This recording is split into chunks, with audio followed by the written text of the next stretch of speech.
안녕하세요. 사연을 부탁해입니다. 오늘의 사연을 소개하겠습니다.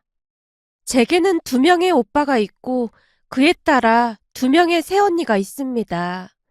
둘째 새언니는 성격이 둥글둥글한 편으로 우리 가족과 잘 지내고 있지만 첫째 새언니는 까칠한 데다가 많이 모가 난 듯한 그런 성격이었어요. 첫째 새언니가 처음 인사를 오던 날 우리 가족은 나름 신경을 써서 음식을 준비했습니다. 아버지가 오래전에 돌아가셨기에 혹시나 홀 시어머니라는 선입견을 갖지는 않을까 싶어 엄마가 많이 신경을 썼거든요. 첫째 새언니의 첫 인상은 시종일관 무표정한 그런 얼굴이었다고 해야 할까요? 있는 내내 뚱한 표정으로 말도 많이 하지 않았습니다. 말이 없는 것도 없는 건데 표정 자체가 워낙 차갑다 보니 감도는 공기마저 싸늘하게 느껴지곤 했어요. 식사를 하는 내내 그저 묵묵히 본인 식사에만 집중을 할 뿐이었거든요. 잠시 후 엄마가 과일을 가지고 나와서 제가 과일을 깎았는데요. 새언니가 갑자기 말을 꺼냈어요. 저는 결혼해도 시댁 가서 과일 깎고 설거지하고 그런 건 절대 안 할 생각입니다. 갑작스런 말에 우리 모두가 당황한 채 첫째 새언니만 바라보고 있었어요. 그니까 결혼했다고 해서 며느리가 가족이다 그런 생각은 하지 말아달라는 겁니다. 어떤 유명한 분이 말하기를 한국 사회에서 고부 갈등을 없애려면 시어머님 생각이 바뀌어야 한다고 하더라고요. 어떤 생각을 말하는 거예요? 가족들이 다들 눈치만 보고 있었기에 제가 물었어요. 조금 전에 말한 거 있잖아요. 며느리도 우리 가족이다 그런 생각 말입니다. 그니깐 우리가 결혼을 하더라도 며느리는 그냥 남이다라는 생각으로 살아주셨으면 좋겠어요. 그러면 서로 부딪힐 일도 없고 좋다고 하더라고요. 첫째 새언니가 무덤덤한 얼굴로 말하고 있었습니다. 처음에는 뭔가 언짢은 기색이 역력하던 엄마가 숨을 고르는 듯 하더니만 조용히 대답했어요. 그런가요? 알겠어요. 그러면 진짜로 편할 것 같긴 하네요. 그럼 앞으로 그냥 남처럼 대하면 되는 거죠? 네. 그럼 오히려 서로 부딪힐 일도 없고 좋다고 하더라고요. 알겠어요. 그럼 그렇게 하도록 하죠. 엄마의 얼굴에서는 아무런 감정도 느껴지지 않고 있었는데요. 첫째 새언니한테 단 한 번도 말을 놓지 않고 존댓말을 사용하고 있었습니다. 엄마가 쉽게 이해를 해준다는 생각이 들었던 것인지 첫째 새언니가 다시 입을 열었어요. 그래서 말인데 앞으로 저는 명절 때나 어머님 생신 때도 따로 찾아뵙지 못할 수도 있습니다. 네, 알겠습니다. 남인데 당연히 그렇게 해야죠. 어머님께서 이렇게 쉽게 이해해 주시니까 그저 감사할 따름입니다. 감사하긴요. 우리 가족도 아닌데 당연히 그렇게 하는 게 이치에 맞는 거죠. 말을 하는 내내 엄마의 표정은 그저 온화하기만 했는데요. 평소 엄마의 성격을 잘 알고 있었던지라 엄마가 이를 악물고 참고 있다는 것을 한눈에 봐도 알 수가 있었어요. 어느 순간 엄마가 주먹을 불끈 쥐고 있는 걸 보고야 말았거든요. 암튼 그날 이후 엄마는 약속대로 첫째 새언니를 정말로 남대하듯 했습니다. 결혼 전 이미 임신 중이어서 반대를 할 수도 없었거든요. 그 뒤 첫째 새언니는 명절에 얼굴을 비추기는커녕 전화 한 통도 없었지만 엄마는 상관조차 하지 않았습니다. 첫 명절에 기분이 조금 상한 제가 엄마한테 말하기도 했어요. 엄마, 그래도 전화 한 통은 해야 하는 거 아니야? 좀 너무한 것 같네. 너무하긴 뭐가 너무해. 남한테 명절에 전화를 왜 해? 그래도 이건 좀 너무하지 않나? 큰오빠, 좀 너무한 거 아니야? 제가 큰오빠를 나무랐지만 엄마가 오히려 저를 야단쳤습니다. 네 큰오빠는 우리 식구니까 오는 거고 네 새언니는 남이잖니. 그니까 두 번 다시 그런 말 꺼내지도 마. 알았어. 근데 정이 좀 떨어지네. 그 뒤 엄마는 첫째 새언니에게 며느님이라는 호칭까지 써가면서 철저히 거리를 유지한 채 살았습니다. 그러던 어느 날은 둘째 오빠가 결혼할 사람이라고 가족들에게 소개를 했는데요. 참 기가 막혔던 것이 둘째 새언니는 첫째 새언니와는 정반대의 성격이었다고 해야 할까요? 시종일관 밝은 표정으로 둥글둥글한 모습이었거든요. 첫째 새언니 때문에 대일대로 대인 엄마가 조금씩 마음을 여는 모습이었어요. 어머님, 제가 요리 엄청 잘하니까 앞으로 자주 요리해 드릴게요. 아닙니다. 나는 그저 둘만 잘 살면 더 이상 바랄 게 없어요. 어머님, 말씀 낮추셔도 됩니다. 그럼 제가 좀 불편해서요. 그러니까 편하게 대해주세요. 그제서야 엄마도 조금은 편하게 말을 했어요. 둘째 새언니는 모아놓은 돈도 꽤 많았는데요. 대학을 졸업하고 회사를 다니면서 열심히 모았다고 했습니다. 거기다 둘째 새언니 부모님께서 결혼할 때 돈도 보태준다고 했기에 엄마도 돈을 조금 보태줬는데요. 둘째 새언니가 정중하게 거절을 하기도 했어요. 어머님, 마음은 감사한데 지금도 충분해서 그러지 않으셔도 될 것 같습니다. 그건 아니지. 친정에서 주는 돈은 받고 시댁에서 주는 돈은 안 받는다고 하는 거 보니 너도 혹시 벌써부터 선 긋는 거니? 아니면 홀씨어머니라 걱정이 돼서 그래? 아니요. 그런 게 아니고 제가 듣기로는 아주버님네 결혼할 때는 안 주셨다고 들어서요. 혹시 나중에 오해가 생기면 안 되잖아요. 둘째 새언니가 엄마 눈치를 보며 어렵게 말을 했습니다. 둘째야, 너 똑바로 들어라. 네 형님은 남이고 넌 가족이니까 주는 거야. 네? 그게 무슨 말씀이세요?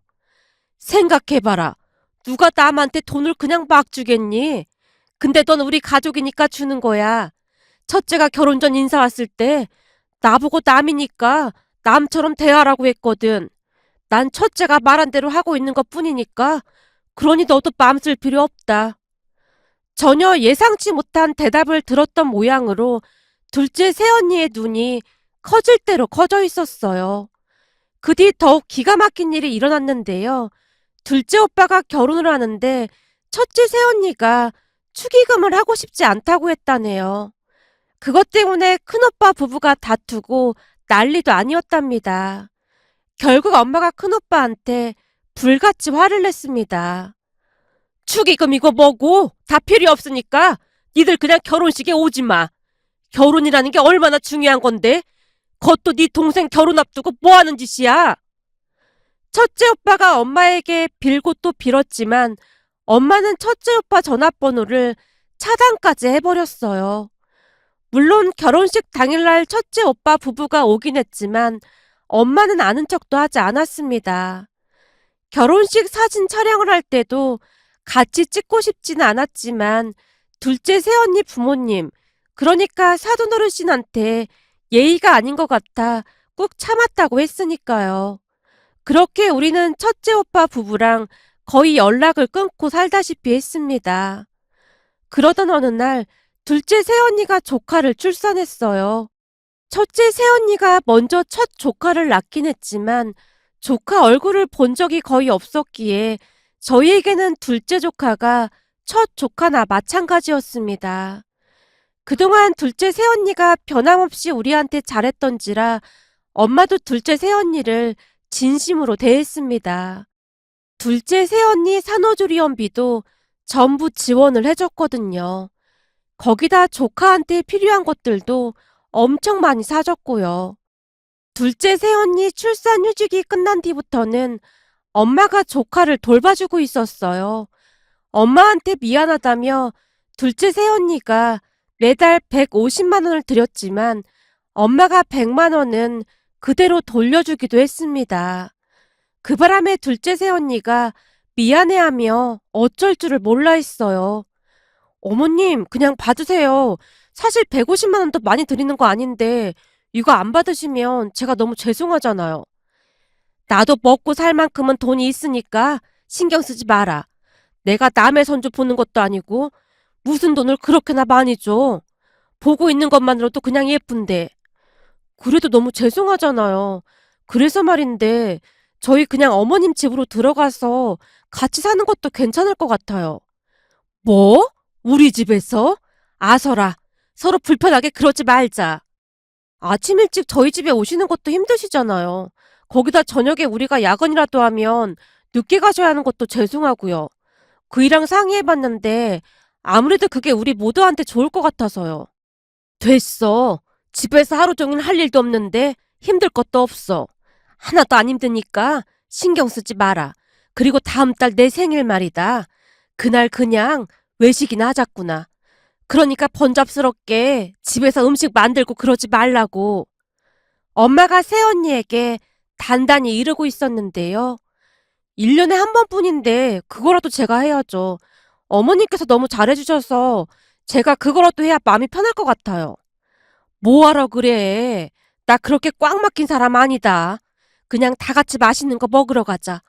바람도 쐬고 좋잖니.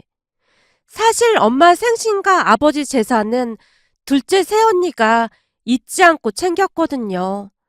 둘째 새언니는 참 마음이 넓은 사람이었습니다.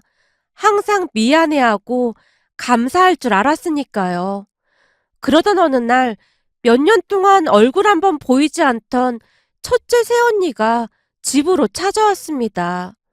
첫째 새언니 얼굴을 보자마자 엄마가 양미간을 잔뜩 찌푸렸어요. 우리 큰 며느님께서 어쩐 일이신지요? 어머님이 승우 봐주신다고 하던데 이제는 안 봐주시는 거예요? 아닙니다. 계속 봐주고 있습니다. 근데 뜬금없이 찾아와서 그건 왜 묻는 겁니까? 승우 봐주신다고 들었는데 없어서 물어봤어요. 오늘 주말이어서 둘째 내가 데리고 있는데 난데없이 찾아와서 그런 걸 왜 자꾸 묻고 있는 건지 모르겠네요. 엄마가 깍듯이 존댓말을 사용하며 물었는데요. 첫째 새언니가 자꾸만 두리번거리고 있었습니다. 딱 봐도 뭔가 숨기고 있는 것이 분명해 보였습니다. 그 순간 엄마가 첫째 새언니를 재촉했어요. 갑자기 왜 찾아왔는지 물었습니다만. 그게 사실 제가 지금 둘째를 가졌거든요? 둘째요? 근데 그런 얘기를 왜 나한테 하는지요? 엄마가 이해할 수 없다는 표정으로 첫째 새언니를 빤히 바라보고 있었어요. 그 모습에 첫째 새언니가 폭발이라도 한 듯 불만을 토로했습니다. 어머님, 민수도 어머님 손주인데 너무 무관심하신 거 아니에요? 남편한테 듣기로는 어머님이 동서 산후조리원비도 다 내주셨다고 하던데 거기다 승우한테 필요한 건 그냥 다 사주신다고 들었거든요. 그게 무슨 문제가 될까요? 사실 우리 민수가 첫 손주인데 너무 무관심하신 것 같아서 서운해서요. 그래서 말인데 이제 곧 둘째 나오는데 둘째를 어머님이 좀 봐주셨으면 좋겠어요. 제가 아무리 생각해봐도 방법이 없어서요. 지금껏 승우 돌봐주셨으니까 이제는 우리 둘째 좀 봐주세요. 첫째 새언니가 너무나 뻔뻔하게 말을 하고 있었어요. 순간 엄마가 콧웃음을 쳤는데요. 저게 내가 잘 이해가 안 돼서 그러는데 내가 왜 그쪽 둘째를 봐줘야 하는 거죠? 네? 그게 무슨 말씀이세요? 어머님, 사실 그동안 제가 다 듣고도 모른 척 했는데요. 서방님이랑 동서 결혼할 때 어머님이 돈도 보태주셨다면서요. 명색이 우리가 장남인데 너무한 거 아니에요? 그니깐 도대체 뭐가 너무하다는 말이냐고요? 그러니까 장남인 우리도 좀 도와달라는 말인 거죠. 이보세요. 처음 우리 집에 왔을 때 큰 며느님이 나한테 한 말을 벌써 잊은 건가요? 제가 한 말이라뇨? 벌써 잊은 것 같은데 큰 며느님이 나한테 한 말을 그대로 말해줄 테니 잘 듣고 기억해 보도록 해봐요. 나한테 분명히 결혼해도 며느리는 남이나 같으니까 그냥 남처럼 생각하고 살라고 했잖아요. 근데 난데없이 찾아와서 지금 뭐 하자는 겁니까? 어머님, 그때는 어머님이 홀시어머님이라고 하시니까 혹시나 시집살이 시키실까봐 제가 걱정돼서 그런 겁니다. 난 홀시어머니가 맞으니까 계속 그리 걱정하면서 살도록 해요. 홀시어머니는 엄청 위험한 거니까요. 어머님, 자꾸 비꼬지 마시고 제발 제 얘기 좀 들어주세요. 대체 내가 언제 빚고 왔다고 그러는 겁니까? 큰 며느님이야말로 남인데 왜 찾아와서 귀찮게 하는 건지 도무지 이해를 할 수가 없네요. 주말에는 내가 할 일이 많아서 바쁘니까 그만 돌아가시죠. 엄마가 귀찮다는 듯이 등을 돌리고 있었습니다. 그런데 그 순간 첫째 새언니가 엄마의 팔을 냉큼 붙잡았어요. 어머님, 제가 다 잘못했어요. 저희 좀 도와주시면 안 될까요? 아니, 그러니까 왜 남인 나한테 그런 부탁을 하느냐고요. 난 우리 손주 보기도 바쁘니까 더 이상 말도 꺼내지 마세요. 그리고 몇 달 있음 우리 아들 며느리가 여기로 들어와서 더 바빠지기도 할 것 같고요. 네? 그건 또 무슨 말씀이세요? 서방님이랑 동서가 여기 들어와서 산다니요. 우리 며느리가 말하길 내가 아침 저녁으로 왔다 갔다 하는 게 너무 마음이 아프다고 그냥 여기 들어와서 같이 살겠다고 하지 뭡니까? 그래서 내가 못 이기는 척하고 그러라고 했어요. 그럼 내가 밥도 더 잘 챙겨줄 수 있을 것 같고 우리 아들 며느리도 좀 편해질 것 같아서요. 그니까 남의 집 일에 상관하지 말고 그만 가보세요. 큰 며느님이 아주 예의가 바른 사람인 줄 알았는데 그것도 아니었나 보네요. 네? 그건 또 무슨 말씀이세요? 주말 아침부터 남의 집에 와서 이런 소란을 피우는 게 바람직한 일은 아니잖아요. 난 큰 며느님이 나한테 부탁한 대로 다 해주고 있으니까 오히려 고마워할 줄 알았는데 이제 와서 해계 망측한 소리를 떠들어대고 있어서 참 어이가 없거든요. 암튼 그만 돌아가 보세요. 그리고 다음부터는 꼭 예의를 지켜줬으면 좋겠네요. 어디 며느님이 시어머니 집에 연락도 없이 그것도 주말 아침부터 쳐들어올 수가 있는 겁니까? 엄마가 작정이라도 한 듯 첫째 새언니를 몰아붙이고 있었는데요. 갑자기 첫째 새언니가 무릎을 꿇는 게 아니겠어요? 그 모습에 엄마가 뒷걸음질을 치면서 말을 했습니다. 아니, 왜 남의 집에 와서 이런 소동을 피우는 건지 당최 이해가 안 되네요. 어머님, 제가 잘못했습니다. 용서해주세요. 첫째 새언니가 눈물을 뚝뚝 흘리며 빌어대고 있었어요. 그 모습에 엄마가 급히 휴대폰으로 첫째 오빠한테 전화를 해서는 말했습니다. 너 지금 어디야? 집이라고? 지금 우리 집에 큰 며느님이 와서 이상한 짓을 하고 있으니까 빨리 데리고 가. 왜 남의 집에 와서 행패를 부리는지 난 도저히 이해가 안 되니까 지금 당장 데리고 가.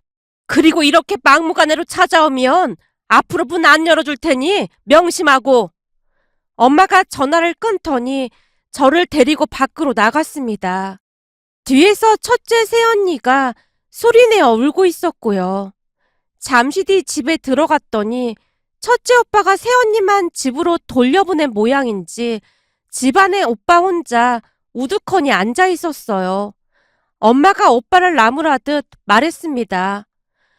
니 저 홀몸도 아니라면서 넌 왜 안 따라갔어? 엄마, 그동안 그 사람이 맏며느리 노릇 못한 것도 알고 있고 말도 함부로 한 것도 다 알고 있는데 지금 많이 반성하고 있거든? 그래서 나더러 뭘 어쩌라고. 엄마가 한 번만 용서해주면 안 될까? 앞으로 많이 노력한다고 나랑 약속했거든. 남인데 뭐하러 노력을 해? 노력이라는 건 가족끼리 하는 거지. 남한테는 노력 같은 거 할 필요도 없다. 생각해봐라. 가족하고도 부딪히면 피곤한데 남하고 부딪히면 얼마나 피곤하겠어. 난 생각만 해도 끔찍하니까 노력할 필요 없다고 전해. 엄마, 그러지 말고 한 번만 용서 좀 해줘. 사실 엄마가 둘째 안 봐주면 그 사람 회사 관둬야 하는데 일하는 걸 워낙 좋아하기도 하고 자부심도 어마어마하거든. 너 한국말 못 알아들어? 내가 좀 전에도 말했잖아. 그래서 그게 나랑 무슨 상관이냐고. 난 우리 친손주 봐주는 것도 벅차서 더 이상 그럴 여력도 없고 거기다 우리 며느리도 둘째 가질 거라고 해서 앞으로는 둘째 손주까지 봐야 해. 한마디로 시간이 전혀 없다 그 말이야. 엄마, 진짜 한 번만 용서해주면 안 될까? 우리 아들도 엄마 친손주잖아. 손주도 자주 보고 해야 정도 들고 하는 거지. 얼굴 한두 번 본 게 전부라 난 기억도 잘 안 나는데 손주는 무슨 손주야. 엄마, 그러지 말고 한 번만 용서해줘. 글쎄 시끄럽다니까. 앞으로 너도 찾아오지 마. 몇 달 있으면 우리 며느리가 여기 들어오는데 니들이 자꾸 왔다 갔다 하면 우리 며느리 힘들어서 안 돼. 한 번만 더 찾아오기만 해봐. 그리고 난 니들 일에 하나도 관심 없으니까 니들끼리 잘 살아. 아니 대체 뭐가 불만이라는 건지 이해할 수가 없네. 첫 인사 왔을 때 큰 며느님이 나한테 대놓고 말했잖니. 남처럼 생각해달라고. 그래서 남처럼 대해주고 있는데 이제 와서 왜 난리냔 말이야. 엄마가 눈까지 부릅뜨고는 첫째 오빠에게 소리치고 있었습니다. 결국 첫째 오빠가 어깨를 쭉 늘어뜨린 채 밖으로 나갔고요. 첫째 오빠의 뒤통수를 노려보며 엄마가 중얼거렸어요. 어디서 저런 모질이가 나왔는지 알 수가 없구나. 그런 마누라 얻은 것도 지 팔자인데 지가 책임지고 살아야지. 별 수 있어. 엄마, 그래도 너무 심한 거 아닐까? 심하긴 뭐가 심해. 난 지들이 해달라는 대로 해준 것뿐이야. 그래도 첫째 새언니가 무릎까지 꿇고 비는데 좀 그렇긴 하더라고. 잘 들어. 지금은 아쉬우니까 저러는 거지. 네 첫째 새언니 같은 사람들은 조금만 시간 지나면 바로 본색을 드러낼 사람이야. 그것뿐만인 줄 알아? 사사건건 뭐가 잘못됐느니 하면서 불만을 토로할 게 뻔해. 거기다 나 핑계대면서 네 오빠랑 허구한 날 싸울 거고 말이야. 이럴 땐 그냥 모른 척하는 게 상책이야.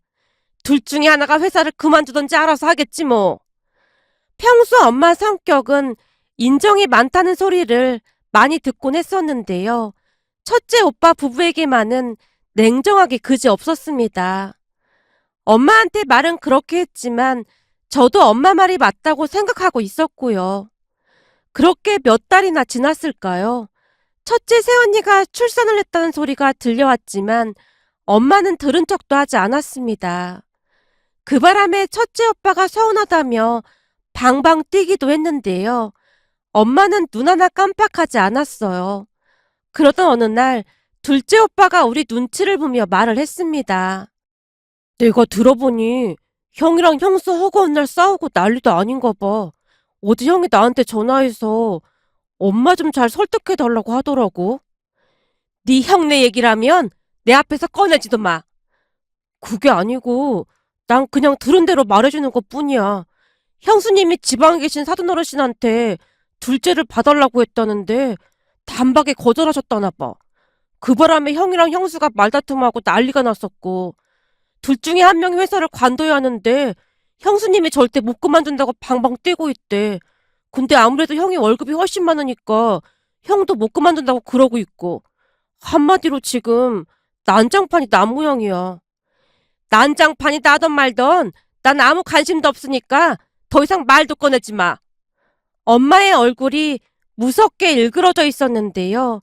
워낙 정이 많은 분이라 시간이 지나면 엄마 마음이 풀릴까 싶었지만 첫째 새언니로 인해 정말로 큰 상처를 받은 모양으로 엄마의 마음은 쉽사리 풀리지 않았습니다. 그 뒤 들은 이야기로는 결국 첫째 새언니가 회사를 그만두고 육아에 전념하고 있다는데요. 허구한 날 둘이 산다 못 산다 그러고 있다고 하네요. 그 모습을 보며 참 한심하다는 생각만 들었습니다. 그러게 처음부터 첫째 새언니가 왜 그렇게 엄마를 몰아붙였는지 이해가 되지 않았거든요. 우리 엄마 성격상 누가 조금만 잘해주면 그 이상을 더 잘하려고 노력하는 분이었거든요. 둘째 새언니를 대하는 엄마의 모습은 항상 인자하기만 했으니까요. 오늘도 엄마가 둘째 새언니가 좋아하는 된장찌개를 끓여놓고 기다리는 모습에 안타까운 마음이 들어 이렇게 글 남겨봅니다. 오늘의 사연은 여기까지였습니다. 즐겁게 보셨다면 구독, 좋아요 부탁드립니다. 고맙습니다.